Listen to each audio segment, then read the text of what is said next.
네, 안녕하십니까. 신지식인 정인태입니다. 저는 국립한국복지대학교 특임교수를 역임했습니다. 한국은행이 지금은 금리 인상이 필요하다. 가계기업 죽어가는데 참 안타까운 일입니다. 그러니까 이 한국은행이 생각하는 게 뭐냐면은 금리만 보고 있는 거예요. 금리.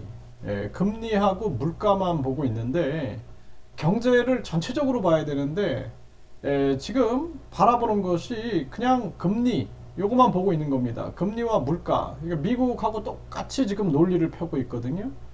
그러니까 미국 같은 경우에는 지금 한국의 삼성현대, LG, SK, 바이오생명과 또 다른 나라들의 많은 기업들이 미국으로 건너가면서 지금 아주 고용이 호황이라서 26만 개 일자리가 늘어나서 일할 사람이 없다라는 것입니다.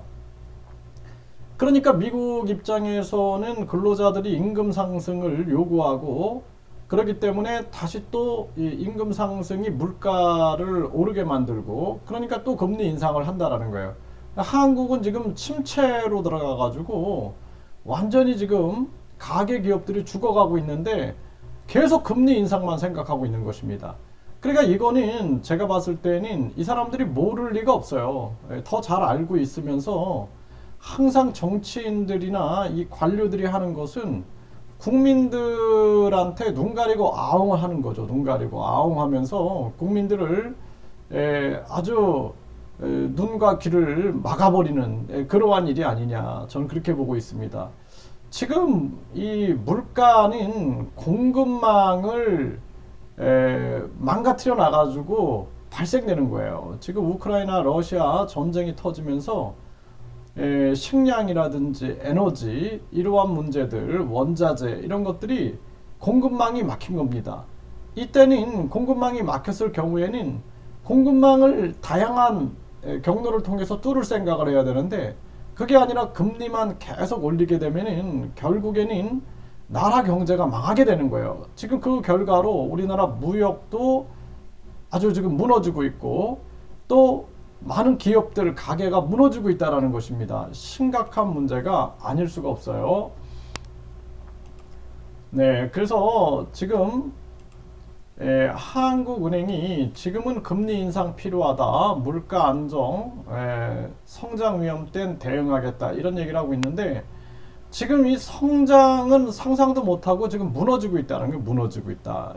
무너지고 있는 것을 인식을 해야 되는데 이 사람들이 이런 인식이 없는 거예요. 왜냐하면 자기들은 돈방석에 앉아있기 때문에 결국에는 국민들이 무엇을 느끼는지를 모르는 거예요. 한때 매출 1조 잘 나가던 기업이 돌연부도가 났다라는 겁니다. 직원들은 대혼란에 빠져 있는 거죠. 이것도 다 이게 자금 경색. 그러니까 경제의 피라는 게 돈인데 돈을 흘러가지 못하게 막아버린 거예요. 그게 급격한 금리 인상입니다. 그걸 통해서 이런 일들이 벌어지고 있는 거예요, 지금.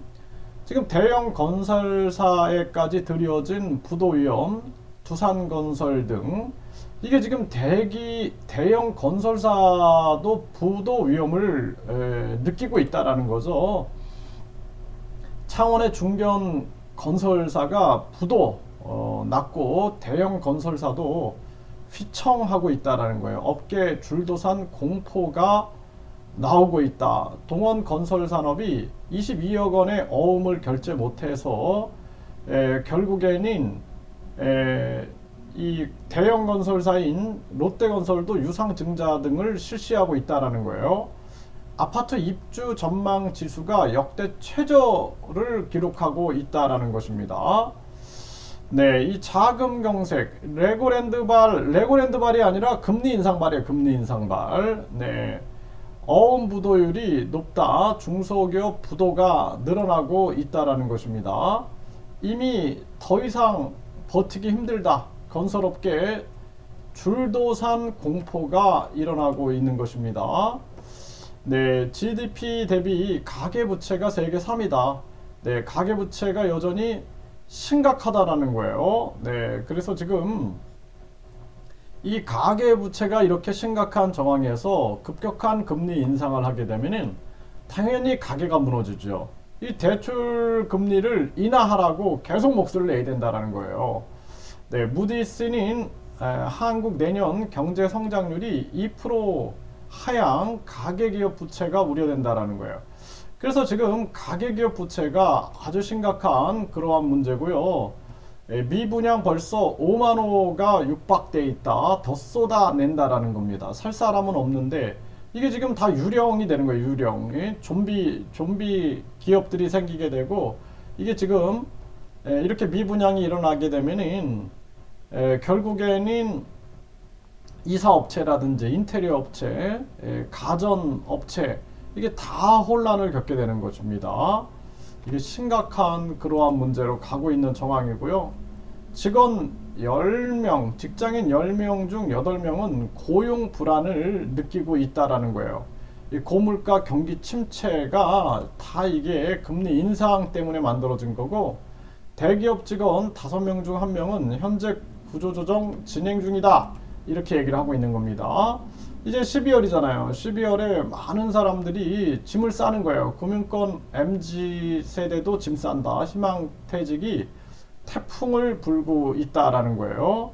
네, 그래서 지금 국민은행, 신한은행, 하나은행, 우리은행, NH농협, 이렇게 역대급 칼바람이 지금 불고 있고요. MZ 세대들도 희망퇴직 신청자에 포함이 되고 있다라는 그러한 정황입니다.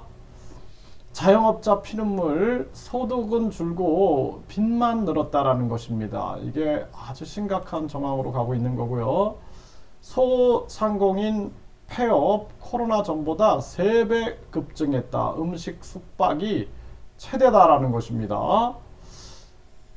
벼랑 끝으로 내몰린 전통시장 3년간 8천 곳이 폐업을 했다라는 것입니다. 상가는 공실은 늘고 임대료는 떨어지고 있는 정황이다라는 거죠. 사채까지 썼지만 22억 못 막아서 무너진 건설사, 이러한 상황입니다. 수도권마저 입주자 모집 취소 검토, 미분양 공포가 확산이 되고 있다라는 것이죠. 이러한 정황으로 가고 있는데 한국은행이 금리 인상 필요하다 자꾸 이렇게 몰고 가면은 우리나라 가계기업이 다 죽어가는 거예요.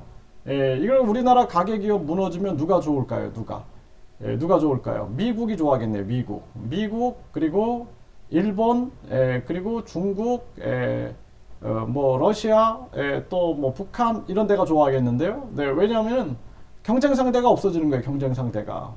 그래서 남나라 좋은 일 시키지 말고 우리 가계기업 먼저 살려야 된다. 그래서 지금 일본이 마이너스 금리를 유지하고 있는데 그 경쟁력, 수출 경쟁력을 가지고 돌파해낼 수 있는 길이 있는데 한국은 수출 경쟁력을 가지고 이거 돌파해내지 않으면은 이거 끝납니다. 과거 우리가 IMF 때나 또는 금융위기 때 그때 돌파해냈던 것은 수출이었어요. 수출. 그럼 수출은 뭐예요? 금리를 낮춰야 되는 거예요. 금리를 낮춰서 수출 경쟁력을 높여가지고 수출로 뚫고 나가야 되는데 이거 어떻게 뚫고 나가려고 그래요? 무기 팔아가지고 전쟁 일으켜가지고 이거 미국식으로 생각하면 안 된다라는 거예요. 그래서 한국은 한국의 사정을 생각하면서 그러면서 정책을 펼쳐야 된다라는 거예요. 그래서 중국이나 튀르키예나 러시아가 왜 금리를 내리는가? 일본이 왜 마이너스 금리를 유지하는가? 정말 대한민국 이 관료와 정치인들이 우리 가계와 기업을 생각하지 않는다. 가슴 아픈 현실입니다.